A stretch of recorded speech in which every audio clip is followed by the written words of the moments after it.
Introduced in 1948, the Ford F-150 pickup has not only been around for over 70 years, it's also been the best-selling pickup for over 40 years. And during that time, the best-selling vehicle in America for over 30 years. So when you're an automaker that has a pickup truck that essentially prints money, you can do one of two things. You can either just keep churning out variants that are great for going to the hardware store and pretty much nothing else, or you can make it into a premium on-the-go workstation. And with that premium price tag, you're gonna get some premium technology.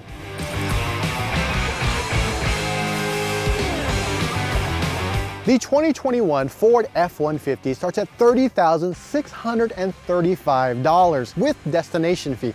That's for the base level XL version. You can quickly double that price. In fact, more than double it with the limited edition, which starts at over $72,000. This version right here, this is the Platinum Edition, and it starts at over $60,000. That's luxury car prices for a truck, and Ford knows this.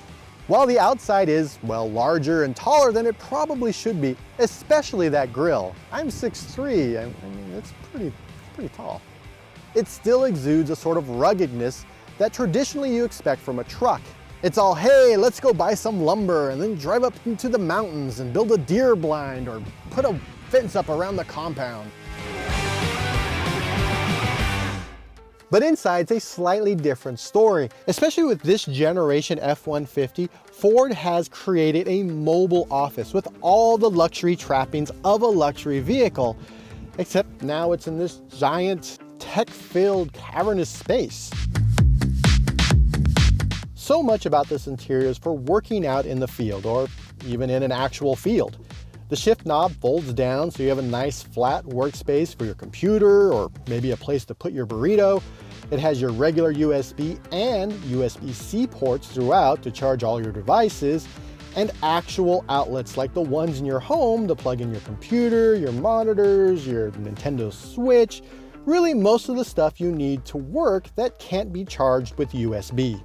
But it doesn't stop there. Ford also has an optional Pro Power generator that lives in the bed, available with power outputs from 2 kilowatts to 2.5 kilowatts to an impressive 7.2 kilowatts of power. You could charge an EV with that. Not that you want to do that because the cost of gas is higher than the cost per kilowatt you can get by plugging in the vehicle at home, but you get the drift. But even with this lower power output version, there's a lot you can do. In addition to bringing your power tools out to the middle of nowhere and building something, you can do something quite ridiculous. Like playing Mario Kart on your Nintendo Switch out here in the middle of the field while enjoying a delicious pizza bagel that you cooked in a toaster oven. Dude, you should totally get a pizza bagel. That was delicious. Ford does mention actually hooking up a TV. Now, they're saying you should use it for tailgating.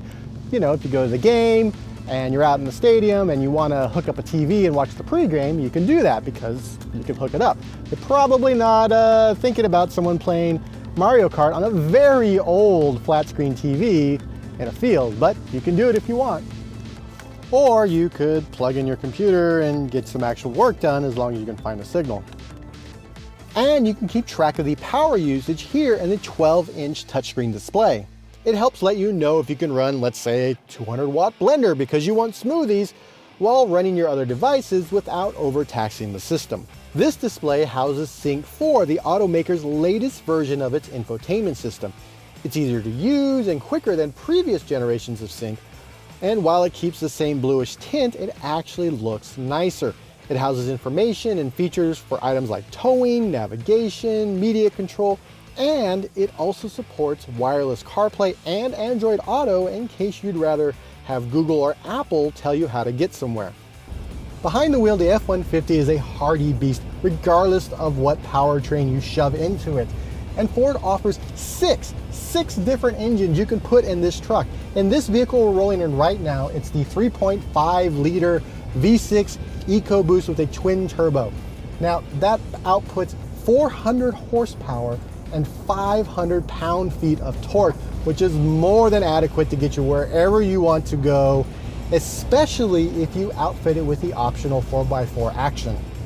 Handling is agreeable, and while the ride is not as smooth as what I experienced in Ram pickups, it's still a placid experience for a truck. For those interested in being a bit more green with their pickup, there is a 3.5 liter V6 hybrid engine you can get for this. It costs an additional $2,500. Now, what does that get you? Well, if you're driving a 4x4, it'll get you 4 extra miles per gallon. If you're driving the 2-wheel drive version, it'll get you 5 extra miles per gallon. That's based on the 20 mile per gallon EPA rating of this vehicle. Now, that $2,500, you should make that back in about 2 years of driving. If you're all about trucks, but the idea of burning through a lot of dead dinosaurs bums you out because of, well, climate change, Ford's EV version of the F-150 is expected to go on sale in the middle of next year.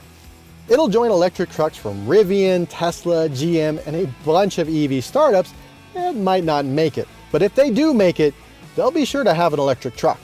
But none of them will have the selling power of the Ford F-150. And if you need brand recognition in order to go EV, there's no larger brand for trucks or cars or really anything in the United States than the F-150.